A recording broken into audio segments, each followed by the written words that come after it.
بعض شیعہ علماء کا موقف ہے کہ حضرت ابو ہریرہ رضی اللہ تعالیٰ عنہ دشمن اہل بیت تھے، نعوذ باللہ۔ ان کے اس دعوے میں کہاں تک حقیقت ہے وضاحت فرما دیں۔ ان کے دعوے میں کوئی حقیقت نہیں ہے، یہ اسی طرح کے دعوے ہیں جس طرح سنی علماء شیعہ کے بارے میں کلیم کر دیتے ہیں، اسی طرح کے ظاہر ہے کہ ان کے علماء اہل سنت کے بارے میں یہ دعوے کلیم کر دیتے ہیں، چند ایک سطحی باتیں سن کے تو ایک رائے قائم کر دیتے ہیں۔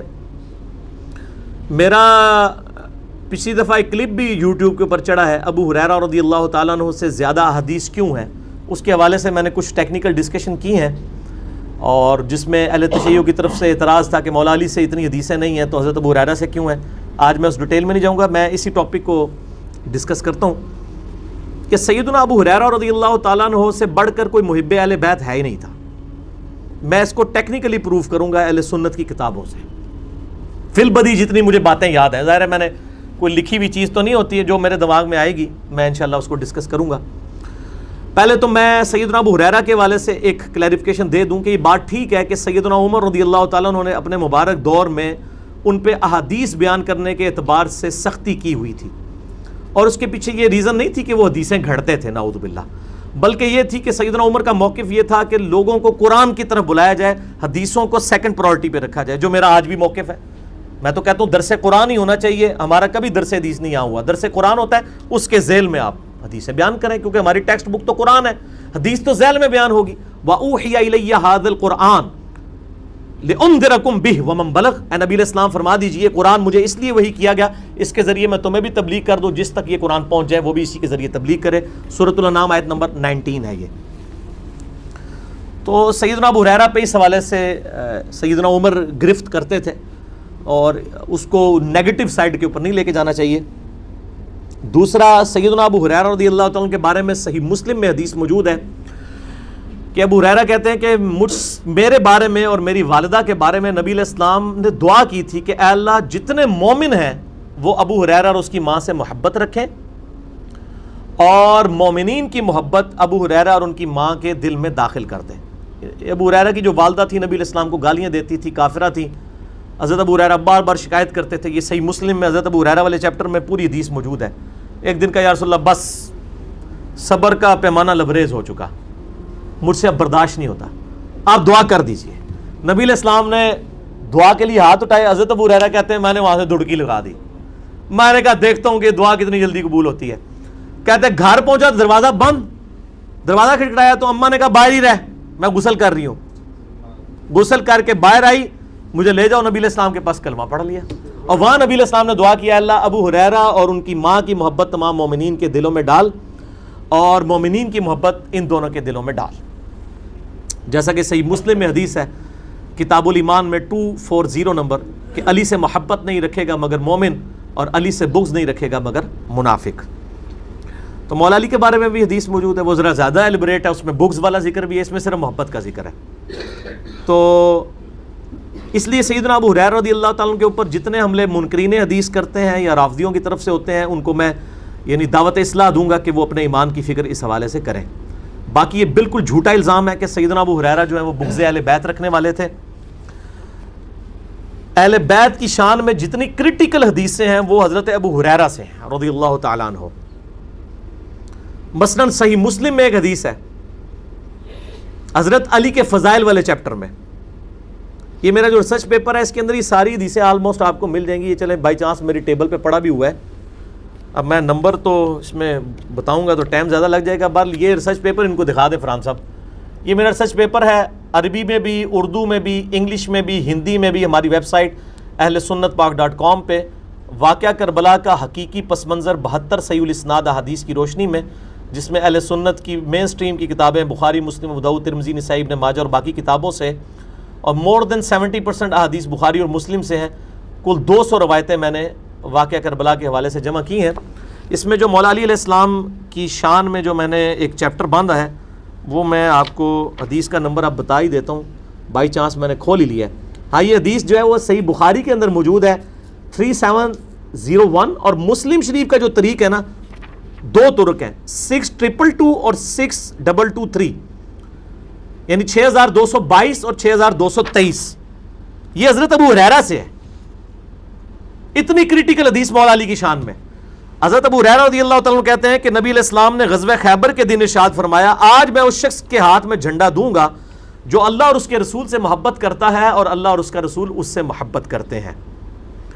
اور حضرت ابو ہریرہ کہتے ہیں، حضرت ابو ہریرہ اسپیشلی اس حدیث کے ساتھ، ابو ہریرہ کہتے ہیں کہ میں نے عمر بن خطاب سے سنا کہ وہ کہا کرتے تھے کہ مجھے اس دن سے پہلے کبھی بھی یہ تمنا نہیں ہوئی کہ نبی علیہ السلام میرے سپرد کوئی قیادت کریں سوائے غزوہ خیبر کے۔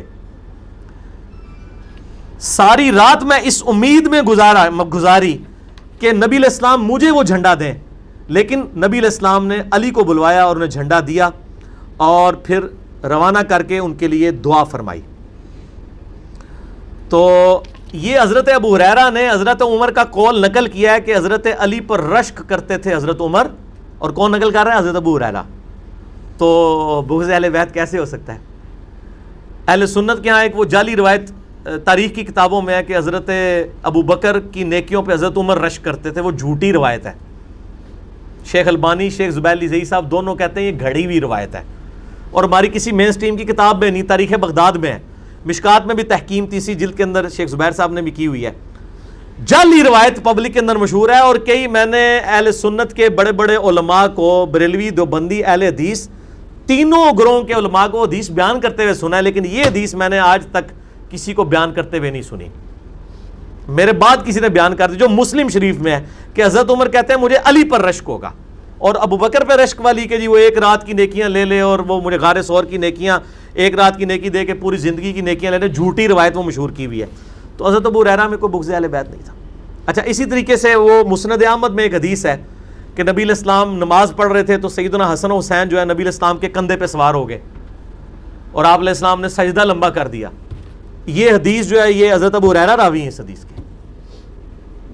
اور سب سے کریٹیکل حدیث سیدنا حسن و حسین کے بارے میں جو کسی اور صحابی سے نہیں ہے، وہ ہے ہی حضرت ابو ہریرہ سے ہے۔ اب یہ بائی چانس یہ کھلا ہوا ہے تو میں اس میں،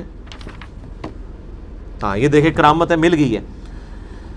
سیدنا ابو ہریرہ المستدرک الحاکم میں 4777 نمبر حدیث ہے۔ شیخ البانی نے بھی صحیح کہا، شیخ زبیر علی زئی نے بھی صحیح کہا، امام حاکم، امام ذہبی نے بھی صحیح کہا کہ حضرت ابو ہریرہ کہتے ہیں کہ نبی علیہ السلام ہمارے پاس اس حال میں تشریف لائے کہ ایک کندھے پر حسن اور دوسرے پہ حسین کو سوار کیا اور باری باری دونوں کو چوم رہے تھے، اور آپ ہمارے پاس جب تشریف لائے تو ہم نے پوچھا اللہ کے رسول آپ ان دونوں سے محبت کرتے ہیں؟ آپ نے فرمایا ہاں، اور جو ان سے محبت رکھے تو گویا اس نے مجھ سے محبت کی، اور جس نے حسن و حسین سے بغض رکھا اس نے مجھ سے بغض رکھا۔ اس حدیث کے راوی صرف حضرت ابو ہریرہ ہیں کہ جس نے حسن و حسین سے محبت کی اس نے مجھ سے محبت کی، اور جس نے حسن و حسین سے بغض رکھا اس نے مجھ سے بغض رکھا۔ اس کریٹیکل حدیث کے راوی صرف حضرت ابو ہریرہ ہیں۔ تو ابو ہریرہ میں کہاں سے بغض اہل بیت ہوگا؟ یہ تو میں نے آپ کو ایک اینگل بتایا ہے۔ دوسرا اینگل یہ ہے کہ آل امیہ کے خلاف اعلان حق جن اصحاب نے بلند کیا ان میں حضرت ابو ہریرہ شامل تھے۔ جب تکبیرات کی انہوں نے سنت چھوڑی، حضرت ابو ہریرہ نے ان کی مخالفت کی۔ بخاری مسلم آپ کھول کے دیکھ لیں، سب سے زیادہ مخالفت کرنے والے تھے۔ اسی طریقے سے حضرت ابو ہریرہ رضی اللہ تعالیٰ عنہ، صحیح بخاری میں وہ حدیث ہے کہ میری امت کی تباہی جو ہے وہ قریش کے لونڈوں کے ہاتھ میں ہوگی، اور بنو امیہ کی طرف انہوں نے کنایا کیا۔ اور صحیح مسلم میں موجود ہے کہ حضرت ابو ہریرہ کہتے ہیں کہ نبی علیہ السلام نے فرمایا تھا کہ میری امت کا یہ قبیلہ میری امت کو تباہ و برباد کر دے گا۔ تو ہم نے پوچھا یا رسول اللہ علیہ وسلم ہم اس وقت کیا کریں؟ تو نبی علیہ السلام نے فرمایا کہ کاش میری امت ان سے الگ ہو جائے اس وقت۔ اس حدیث کے راوی بھی حضرت ابو ہریرہ ہے۔ پھر المستدرک الحاکم میں اور مسند ابی یعلا میں جو روایت ہے کہ نبی علیہ السلام نے بنو امیہ کے بندروں کو اپنے ممبر پہ ناچتے کودتے ہوئے دیکھا۔ حضرت ابو ہریرہ کہتے ہیں نبی علیہ السلام نے یہ خواب دیکھی، اور اس کے بعد آپ چند دن زندہ رہے، آپ کو ہم نے مسکراتے ہوئے نہیں دیکھا، آپ اتنے غمگین تھے کہ میرے ممبر پہ بنو امیہ کے بندر آ کے بیٹھ جائیں گے، یعنی ان کے حکمران، میری وفات کے بعد۔ اس حدیث کے راوی بھی حضرت ابو ہریرہ ہیں۔ یار جو بنو امیہ کے لوگوں کو بندروں والی روایت جو ہے وہ حضرت ابو ہریرہ سے روایت ہے، ٹھیک ہے جی۔ ہر موقع پہ وہ آل امیہ کی مخالفت کرتے تھے۔ بخاری میں حدیث موجود ہے، مروان ایک دفعہ چلا گیا تو مدینے کے اوپر نائب بنا کے چلا گیا حضرت معاویہ کے دور میں حضرت ابو ہریرہ کو۔ تو انہوں نے جب جمعے کی نماز پڑھائی تو انہوں نے وہی صورتیں پڑھی جو نبی علیہ السلام پڑھتے تھے. تو بعد میں آ کے پھر لوگوں نے مروان کو شکایت کی کہ جی علی بن ابی طالب جو کوفے کے اندر پڑھا کرتے تھے نا, ابو ہریرہ نے آج وہ تلاوت کی ہیں صورتیں. تو مروان نے بلا کے حضرت ابو ہریرہ سے کہا کہ تم نے وہ علی والی صورتیں, انہوں نے کہا علی والی نہیں ہیں, وہ نبی والی ہیں. علی جو کچھ کوفے میں جمعے کی نماز کی صورتیں پڑھاتے تھے وہ نبی علیہ السلام نے تعلیم دی تھی. تو ایک پورا چیپٹر ہے. حضرت ابو ہریرہ کا یہ پہلو لوگوں سے پوشیدہ ہے. ظاہر ہے کہ جب سنی جو ہیں وہ اپنی زبانیں بند کر کے اور اپنے اپنے بلوں میں گھسے ہوئے ہیں, صحیح بات لوگوں کو بتانے کے لیے تیار نہیں ہے, شیعہ بھی اسی طریقے سے ہیں, تو لوگوں میں ظاہر دراڑیں تو بڑھے گی. ہماری دعوت کی کامیابی کی وجہ کیا ہے کہ ہم نے الحمدللہ وہ دراڑیں فل کر کے لوگوں کو صحیح بات بتائی ہے. تو یہ حضرت ابو ہریرہ پہ بالکل جھوٹا الزام ہے, میں نے اس کو کلیریفائی کر دیا. سنی شیعہ کنفلکٹ ہی ہے نا جی, اور کیا ہے, آ گیا نا سوال. کیا امام بخاری و مسلم ناسبی تھے؟ اگر نہیں تو انہوں نے ناسبی راویوں سے احادیث کیوں لی ہیں, مثلا مروان بن حکم سے؟ اس کا تسلی بخش جواب دیں. تسلی تو اللہ ہی کسی کی کروا سکتا ہے, میں تو صرف جواب دے سکتا ہوں کہ امام بخاری امام مسلم کوئی ناسبی نہیں تھے. اس کی وجہ یہ ہے کہ جو میں نے واقعہ کربلا والا پمفلٹ آپ لوگوں کو دکھایا ہے, اس میں اکثر حدیثیں تو بخاری مسلم سے ہیں, جنگ جمل, صفین, نہروان کے اوپر, مولا علی علیہ السلام کی حقانیت کے اوپر اور اہل بیت کی شان میں, تو وہ کہاں سے ناسبی ہوں گے؟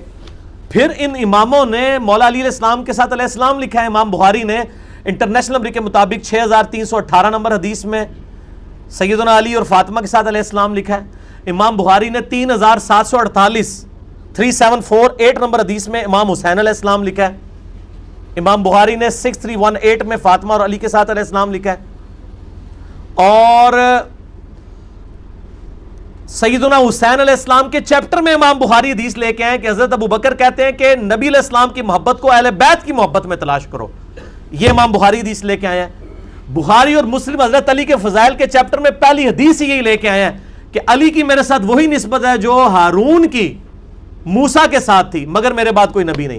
حضرت علی کی شان میں اس سے بڑی کوئی حدیث روئے عرض پہ نہیں ہے, کیونکہ آپ ذرا نسبت دیکھیں, ہارون علیہ السلام پیغمبر تھے اور موسیٰ علیہ السلام پیغمبر تھے, اور ہارون علیہ السلام کے لیے موسیٰ علیہ السلام نے دعا کی تھی کہ اللہ مجھے ایک ساتھی دے کہ میرے بازو مضبوط ہوں.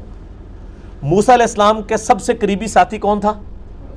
ہارون علیہ السلام. اور نبی علیہ السلام اپنے سب سے قریبی ساتھی کس کو کہہ رہے ہیں؟ مولا علی کو. یہ تھوڑی حدیث تھی, اس پہ تو سنیوں کے ہاتھ پاؤں کانپنے چاہیے تھے حدیث نقل کرتے ہوئے کہ کہیں حضرت ابو بکر نہ پیچھے چلے جائیں.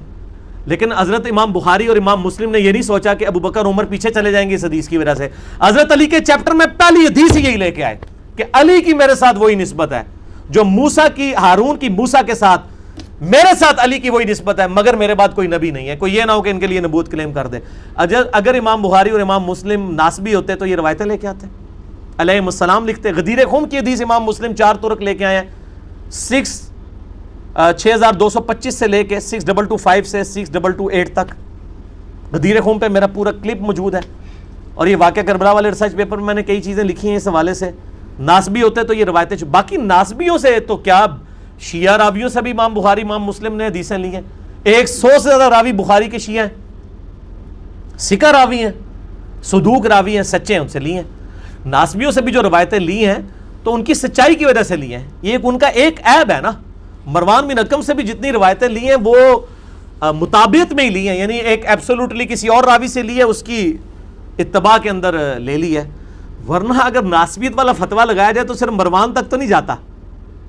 یہ فتویٰ تو ان لوگوں تک بھی جاتا ہے جن کے دور حکومت میں مولا علی علیہ السلام کے اوپر ممبروں سے لعنت کی گئی, تو پھر ناسبیت کا فتویٰ تو ان پہ بھی لگ جائے گا. حدیثیں تو ان سے بھی نقل کی گئی ہیں. تو روایت حدیث کا اصول یہ ہے کہ بات سچی ہونی چاہیے, چاہے وہ بیان کرنے والا کوئی بھی ہو. تو کوئی ایسی روایت بتائیں کہ جس میں امام بخاری امام مسلم نے نعوذ باللہ کوئی خیانت کی ہو, کوئی لے کے آئے سامنے, پھر ہم انشاءاللہ تعالیٰ آپ کو جواب دیں گے. یار سارے ہی آج اس طرح کے سوال آگے نے. بعض علماء کا اعتراض ہے کہ امام بخاری نے سیدہ عائشہ کی توہین کی ہے کہ ایک تابعی کو غسل کر کے دکھایا جبکہ ان کے درمیان ایک چادر کا پردہ حائل تھا, اس کی وضاحت درکار ہے. یہ شیعہ امام بخاری پہ اعتراض کرتے ہیں کہ اماں عائشہ کی توہین کی ہے.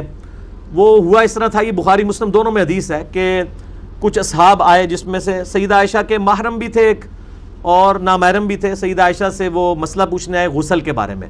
اب ذرا آپ اس دور کو اپنے ذہن کے اندر لے کے آئیں کہ جس دور کے اندر نبی علیہ السلام تو فوت ہو چکے ہیں, اب مسائل اماں عائشہ نے سکھانے ہیں, اور اس میں عبداللہ بن عمر کے بارے میں صحیح مسلم میں آتا ہے کہ انہوں نے اس حوالے سے ایک چیز لانچ کی جس کی وجہ سے بڑا فتنہ کھڑا ہو گیا، پنجابی والا نہیں، عربی والا، حتیٰ کہ سیدہ عائشہ تک بات پہنچی۔ سیدنا ابن عمر یہ فتویٰ دیتے تھے کہ جو عورت جنبی ہے وہ اپنی چٹیا کھول کے غسل کرے گی، جبکہ اما عائشہ کہتی ہیں کہ نبی علیہ السلام نے فرمایا کہ عورت حیض کے بعد جو غسل کرے گی وہ تو چٹیا کھول کے کرے گی، لیکن جنبی عورت چٹیا نہیں کھولے گی، بس سر کے اوپر پانی بہا لے گی جتنا بھی گیلا ہو جائے، اتنے تردد میں نہ اس کو ڈالا جائے۔ تو ابن عمر کہتے تھے نہیں، وہ اس طرح غسل کرے گی۔ اب پانی کی اس وقت قلت ہوتی تھی تو حضرت عائشہ کو اتنا غصہ آیا، صحیح مسلم میں الفاظ ہیں ان کا، ابن عمر سے کہو کہ یہ اپنی عورتوں کی ٹینڈ کروا دے، گنج کروا دے، ان کی چٹکی ریموو کروا دے اگر اس نے اس قسم کے غسل کروانے ہیں لوگوں سے۔ اب جب اس قسم کے اختلافات پیدا ہو جائیں، اس دوران کچھ تابعین اما عائشہ سے پوچھنے آئے کہ بھئی غسل میں، ایک تابعی کہتا ہے دیکھیں جی میرا کتنے چھترے بڑے بڑے سر کے بال ہیں بڑے بڑے، یہ تو اتنے کم پانی سے تو میں غسل نہیں کر سکتا، میں کیسے غسل کروں گا؟ انہوں نے کہا بیٹا نبی علیہ السلام کے بال تیرے سے بھی زیادہ گھنے تھے اور وہ اتنے پانی سے غسل کر لیتے تھے۔ پھر سیدہ عائشہ نے کیا کیا کہ ایک بالٹی لی جس میں انہوں نے غسل کے لیے پانی لیا، اس کے بعد وہ اٹیچ باتھ میں چلی گئی۔ اس زمانے میں اٹیچ باتھ اس طرح کے تو نہیں ہوتے تھے، چادروں کے ذریعے۔ آج بھی آپ رائے ونڈ میں چلے جائیں تو وہاں پہ جتنے بھی باتھ روم بنے ہوتے ہیں، یہ ملتان اجتماع دعوت اسلامی والوں کے، اب نہیں مجھے پتا، پہلے تو یہی تھا جب تک ہم جاتے رہے، تو وہ موٹی چادروں کے ذات ہی باتھ روم بنائے ہوتے تھے، یہ نہیں ہوتا تھا کہ اس میں سے کچھ نظر آ رہا ہوتا ہے اندر سے، موٹی چادر ہو یا دیوار ہو، تو اس زمانے میں تو یہی کچھ ہی کیا جاتا تھا۔ تو سیدہ عائشہ نے اس کا وہم نکالنے کے لیے، مثلا اگر کوئی کہے جی ایک بالٹی میں غسل نہیں ہوتا تو میں آپ کے سامنے ایک بالٹی بھروں اور میں اٹیچ باتھ میں کہوں گا یہ دیکھو میں یہ ایک ہی بالٹی اندر لے کے جا رہا ہوں، میں اسی سے نہا کے آؤں گا، اور میں باہر آ کے کہوں کہ دیکھو میں نے غسل کر لیا، تم کس طرح کہتے ہو غسل نہیں ہوتا؟ عورت کے بال تو زیادہ ہی ہوتے ہیں نا مرد سے۔ تو سیدہ عائشہ نے بھی وہ پردے میں یہ نہیں مراد کہ دیکھ رہی تھی، وہ پردہ کہتے نہیں پردہ حائل تھا، وہ اٹیچ بات تھا تو اس میں کوئی بے پردگی والی بات ہی نہیں تھی، ان کا وہم نکالنے کے لیے۔ اس میں کون سی توحید ہے اما عائشہ رضی اللہ تعالیٰ عنہا کی؟ ٹھیک ہے، تو اس میں کوئی امام بخاری نے نہیں، بلکہ انہوں نے ایک حق بات جو ہے وہ لوگوں تک پہنچائی۔ امام بخاری رحمہ اللہ نے اما عائشہ سے نقل کیا ہے کہ نبی علیہ السلام حالت حیض میں بھی اپنی بیویوں سے مباشرت کرتے تھے۔ منکرین حدیث کے اس اعتراض کا جواب مرحمت فرمائے۔ اس میں میرا آلریڈی کلپ ہے منکرین حدیث کا صحیح بخاری پہ حملہ، میں نے بتایا کہ بخاری مسلم میں موجود ہے کہ اما عائشہ نے خود کلیئر کیا ہے کہ مباشرت سے مراد انٹر کورس نہیں ہے، بلکہ بخاری مسلم کے الفاظ ہے کہ نبی علیہ السلام نے حالت حیض میں جب اپنی بیویوں سے صحبت کرنی ہوتی تو آپ صلی اللہ علیہ وآلہ وسلم ان کو حکم دیتے کہ وہ ناف سے لے کر گھٹنے کے نیچے تک ایک مضبوط کپڑے سے اپنے آپ کو باندھ لیں، پھر باقی جسم کے ساتھ وہ ان کے ساتھ مباشرت کرتے تھے، یعنی انٹر کورس کے بغیر۔ تو وہ کہتے ہیں جی قرآن میں آیا کہ حالت حیض میں جو ہے عورتوں کے ساتھ انٹر کورس نہیں کرنا۔ یہ تو اما عائشہ کی بڑی مہربانی ہے کہ امت تک یہ پیغام پہنچا دیا کہ یہ فرسودہ نظام ہے کہ عورت کوئی ناپاک ہو جاتی ہے۔ حتیٰ کہ بخاری مسلم میں حدیث ہے، اما عائشہ کہتی ہیں کہ نبی علیہ السلام حالت حیض میں میری گود میں سر رکھ کے قرآن پڑھ لیا کرتے تھے۔ ایک دن آپ اعتکاف بیٹھے تھے تو مجھے کہا کہ بسترا پکڑا دو، بخاری مسلم کے الفاظ ہیں۔ تو اما عائشہ کہتی ہیں کہ میں نے کہا کہ میں تو حیض سے ہوں، تو آپ نے فرمایا حیض تیرے ہاتھوں میں تو نہیں گھس گیا، پکڑا؟